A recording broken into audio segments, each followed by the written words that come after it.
Madam, आज एक video बघितला, त्यामध्ये जे सरपंच आहे प्रमोद शेलार, त्यांनी असा एक आपल्या विरोधात एक आरोप केला आहे की ते आदिवासी आहे म्हणून आपण त्यांच्यावर आरोप करतायत असं. आदिवासी असल्यामुळे तनुजा बबनकर या माझ्यावरती आरोप करतात.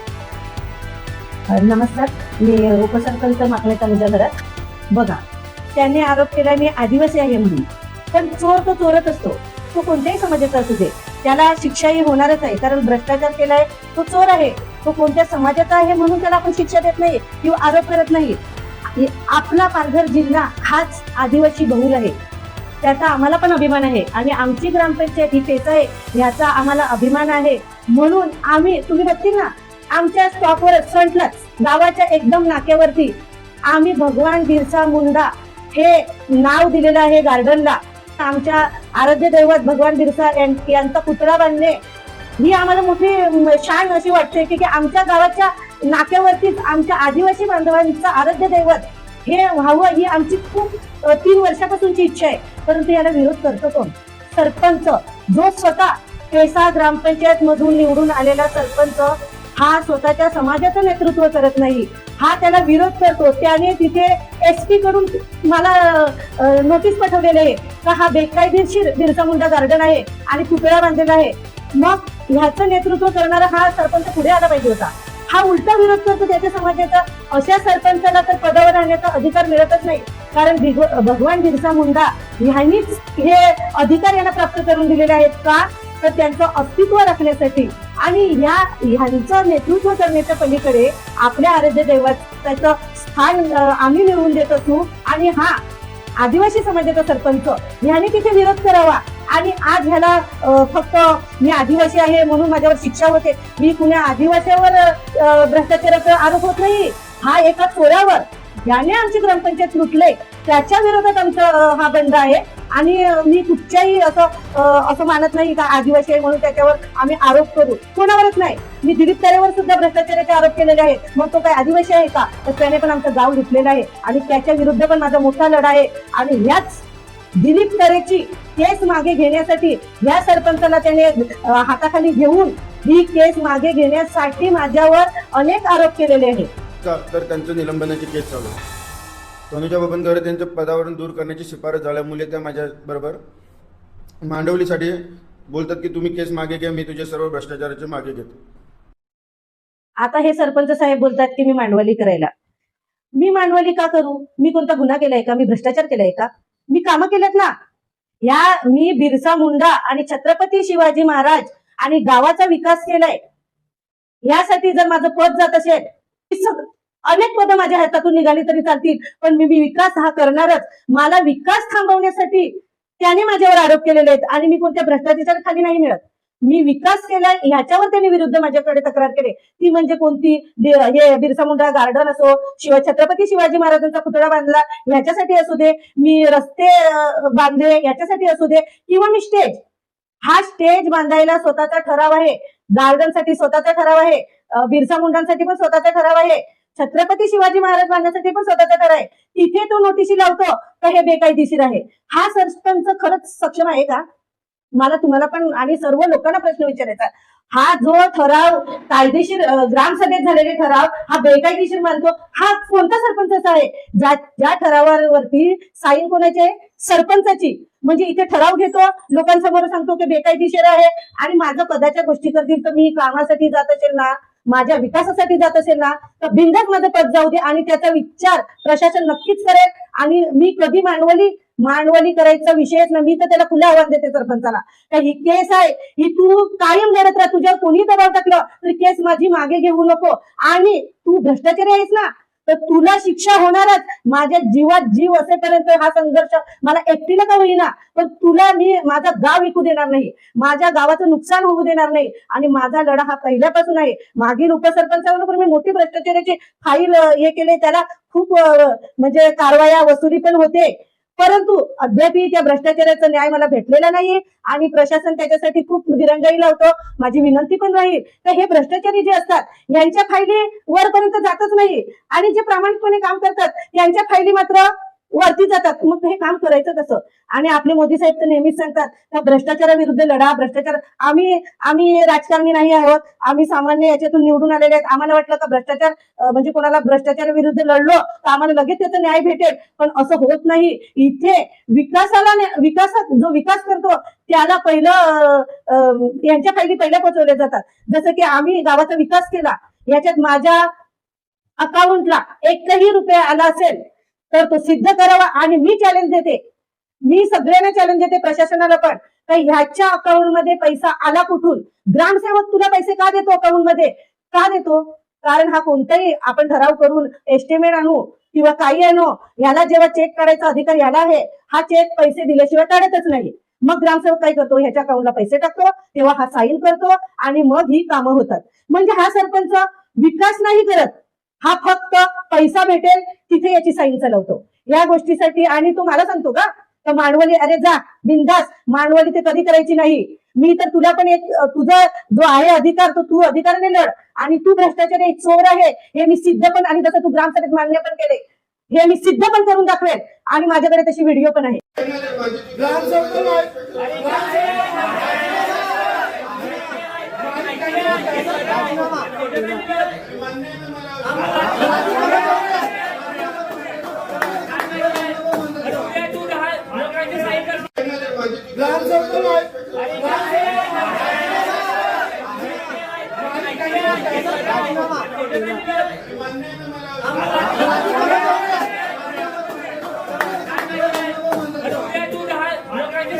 एक अजून आरोप आपल्यावर असा होत आहे की आपण मनमानी कारभार करतायत, याच्यावर काय बोलाल?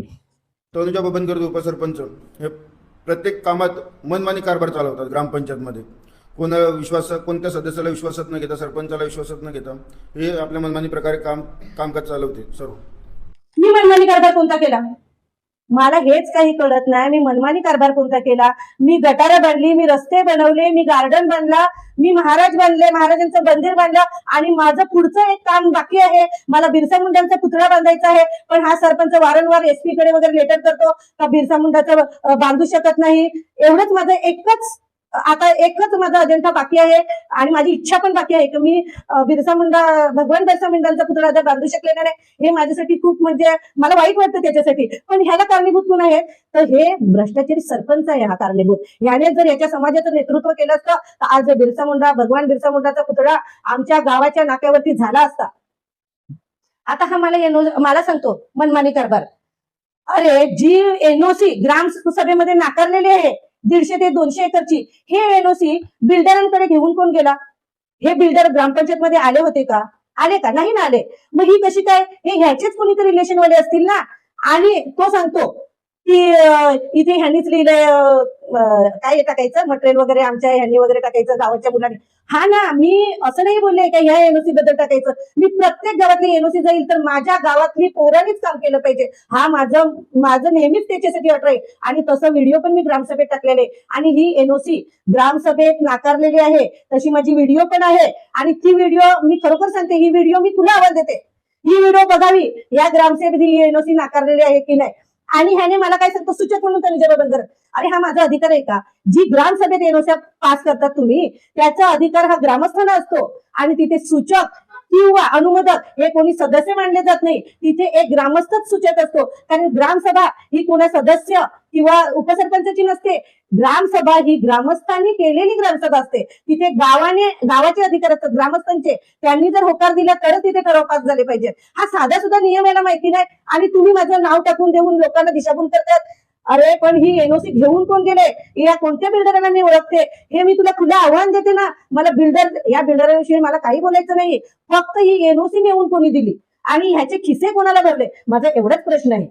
आणि खोटी घरपट्टी तू बनवलीस, तू साईन केल्या, डुप्लिकेट पावत्या तू बनवल्या. अरे तू काय बोलतो का ग्रामसेवकांनी बिल पावतीच्या मागे घरपट्टी लावली आणि माझ्याकडून साईन घेतली? अरे तर तुझे डोळे झाकलेले होते का? 150 ना 200 पावत्यांवर साईन करताना तू कोणत्या दुधीत होतास?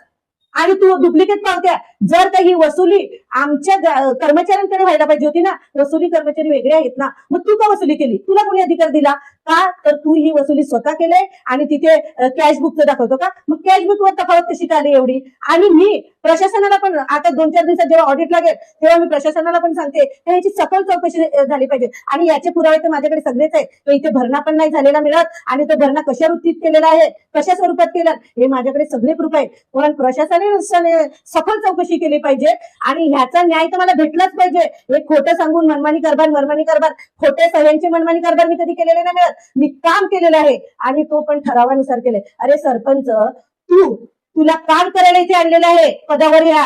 तू फक्त एनओसी आणि खोट्या डुप्लिकेट पावत्या बनवून का द्यायला आणलेलं होतं?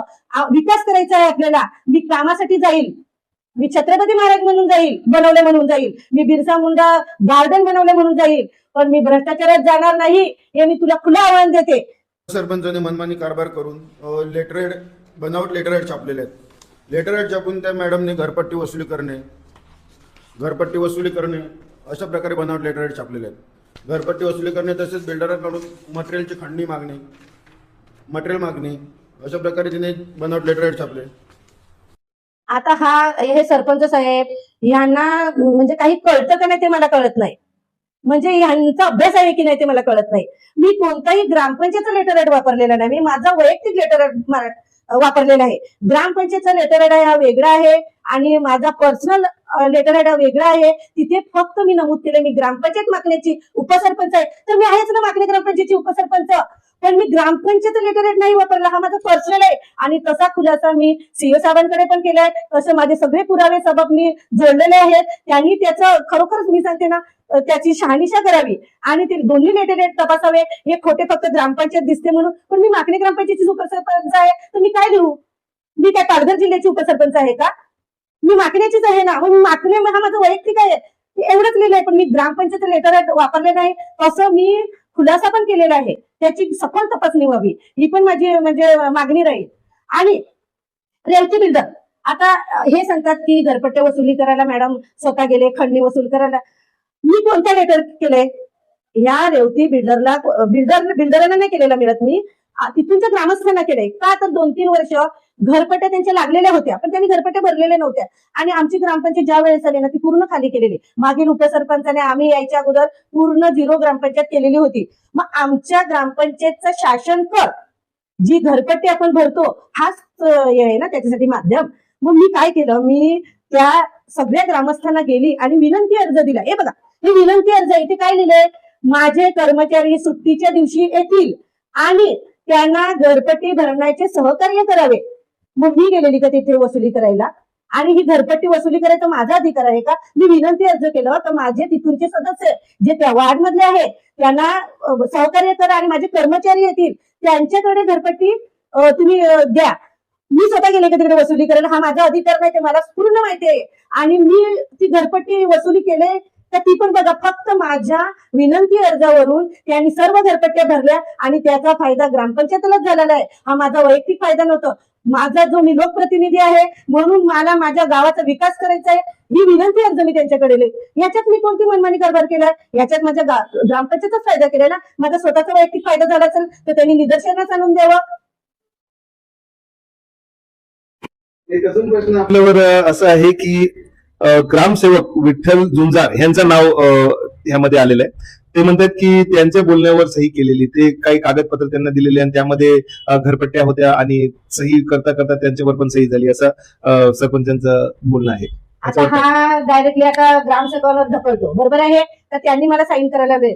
अरे पण मग तू दुधीत असतो का? तुला तुझे अधिकार वाचता येत नाही का? तू जनतेतून निवडलेला सरपंच आहे. तू जर म्हणजे इतरांनी सांगून सही करणारा जर सरपंच असेल तर हा असक्षम सरपंच नकोच ना. उद्या आमचे जुन्नर साहेब बोलले असते तुला काही हे गाव विकून टाक तू, बरोबर आहे, आणि साईन कर मी सांगतो म्हणून. मग तू केली असती का?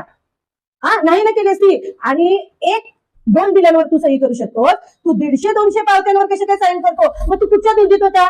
तू काय झोपेतून होतास आणि तू झोपेतून डोळे मिटून साईन करत होता का? एवढं फक्त कशाला बोलतोस आणि त्याचं दुसऱ्यावर कशाला लोटतोस? अरे तुझा त्याच्यात हातभार असल्याशिवाय, तू सामील असल्याशिवाय हे कुठचंच कार्य करायला सगळे तुला अधिकार आहेत ना.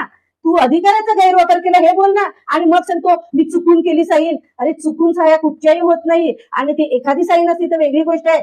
106 आणखीन दुसऱ्या बिल्डरांच्या आम्हाला पावत्या भेटलेल्या आहेत. हे मी पुढे ते सादर पण करणार आहे.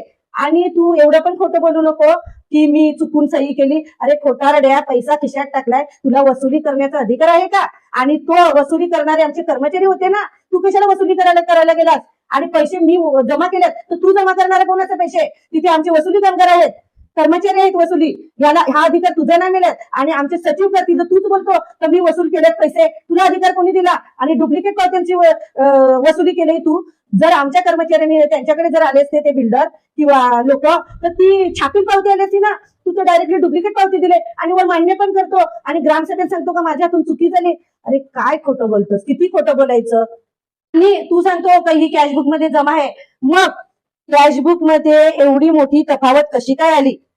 आणि मी तुला खुलं आव्हान देते ना, या घरपट्ट्या तू वसुली केलेल्या आहेत बरोबर, याचा भरणा झालेलाच नाही मिळत. तिथे तू स्वतः लिहिलंय या बिल्डिंगचे आले, पण आमच्या ग्रामस्थाने भरलेली घरपट्टी तू खाल्लेली आहे. आणि हे सिद्ध नक्की होईल. याचं ऑडिट होऊ दे. तू सांगतो की मोठ्या याच्याने बोलतोस की काय प्रशासन आल्यावर त्याच्यावर निर्णय देईल. अरे मी तुला सांगते, मी खुलं आव्हान करते तुला, याची पूर्ण मी हिशोब घेतलेला आहे आणि त्याच्यात मोठी तफावत आलेली आहे. तू घरपट्टीचा पैसाच नाही भरलेला मिळत.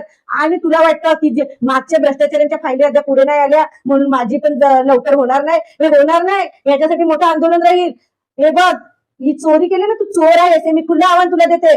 मी मनमानी कारभार कुठचा केला नाही, मी गावाचा विकास केलाय, पण तू तर गावात भ्रष्टाचार केलाय. आणि ही मी प्रशासनाला पण विनंती का करते माहितीये का, याच्या कारवाई लवकर व्हावं. कारण या भ्रष्टाचारांना आता सवय झाले.